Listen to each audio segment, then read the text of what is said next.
do like this little bit of cheek from some folk in Greenland. What do we call them? Greenlanders. They're mocking a certain aspect of modern American culture here.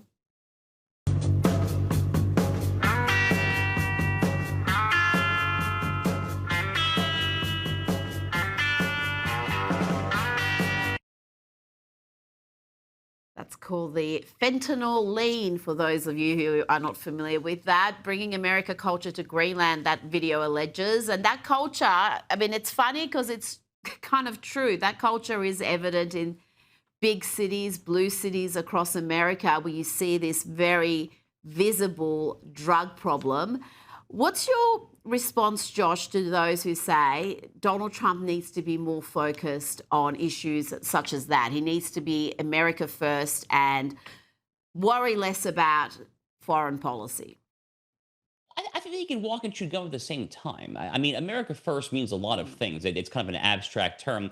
But America First has both foreign and domestic ramifications there. And one of the many ways that Donald Trump understands America First on the international stage, and this is laid out very clearly in the excellent national security strategy document that the White House produced about a month and a half ago, they emphasize time and time again Western hemispheric dominance. They call it the Donroe Doctrine, the Trump corollary on the Monroe Doctrine. So the Monroe Doctrine was this early 19th century statement by James Monroe, an early president of the Republic, basically said that America has the right, if not the duty, to act when hostile foreign powers intrude in the political affairs of the Western Hemisphere. And then Teddy Roosevelt, in the first decade of the 20th century, issued what's known as the Roosevelt Corollary, basically doubling down, expanding on this Western Hemispheric priority document. So Donald Trump is basically just reiterating this. And again, the Maduro raid, Operation Absolute Resolve, I think is kind of the quintessential encapsulation of this doctrine. Greenland is very much part of the Western Hemisphere. It's basically right off the coast of Canada to an extent there. So this fits well within his conception of America first. And I think prioritizing the Western Hemisphere is America first. We're not prioritizing necessarily other far-flung regions of the world. We're prioritizing our own backyard. So look, we obviously can and should care about domestic issues, but they're already doing that. I mean, look at the way that this administration is enforcing immigration law, the way that they are enforcing law and order in places like Minneapolis there. I mean, they're very much focusing on the domestic and the foreign. So I think it's something of a false choice, Rita. Again, I'm pretty enthused about the Greenland thing. I'll be honest with you. I was actually Googling a little bit about Nuke Golf Club, the only golf course in all of Greenland there. I'm getting pretty excited about a possible golf trip there with the boys, to be honest with you.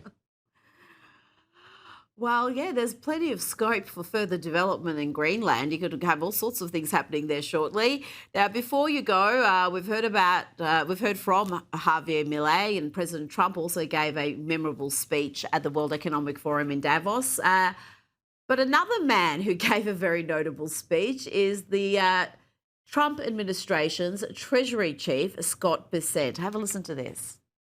Governor Newsom, who strikes me as Patrick Bateman meets Sparkle Beach Ken, may be the only Californian who knows less about economics than Kamala Harris. He's here this week with his billionaire sugar daddy, Alex Soros, and Davos is a perfect place for a man who, when everyone else was on lockdown, when he was having people arrested for going to church, he was having $1,000 a night meals at the French Laundry, and I'm sure the California people won't forget that. And I can tell my message to Governor Newsom is the Trump administration is coming to California. We are going to crack down on waste, fraud, and abuse. Josh, he went on to point out what's happened to California under Gavin Newsom, the record numbers leaving the state, the surge in poverty, homelessness, the madness during COVID, the criminally inept response to the wildfires. The list is very long. And yet Gavin Newsom right now is a front runner to be the next Democrat presidential candidate. Yeah, Rita, I actually just flew back from California. I was actually just out in Los Angeles for a speaking event there. And I was talking with some friends over lunch and dinner about this, about whether or not Gavin Newsom actually is the 2028 frontrunner. And a lot of my friends out in California, frankly, just can't believe it because he has such an awful, pitiful track record when it comes to escalating crime, when it comes to escalating homelessness and drug overdoses.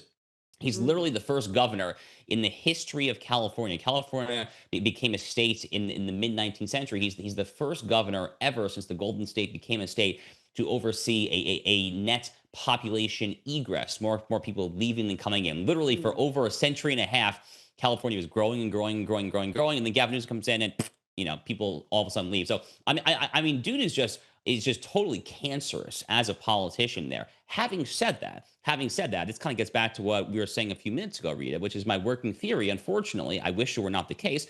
There are a lot of people who just don't really vote on those particular grounds.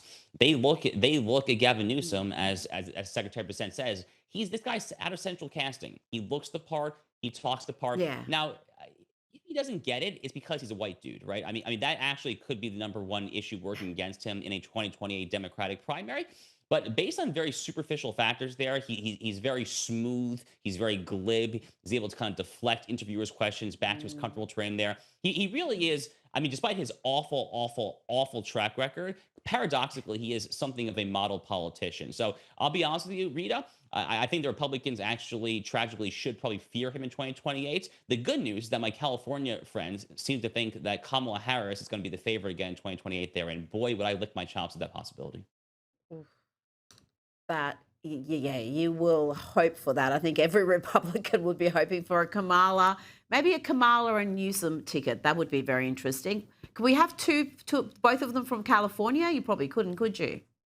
It would be a constitutional challenge, but someone could possibly change residences. But we've had this conversation before. I mean, Trump almost picked Marco Rubio there. They're both Floridians there. There are ways around it, but it definitely is uncharted waters in American constitutional history. Josh Hammer, thank you so much for your time tonight.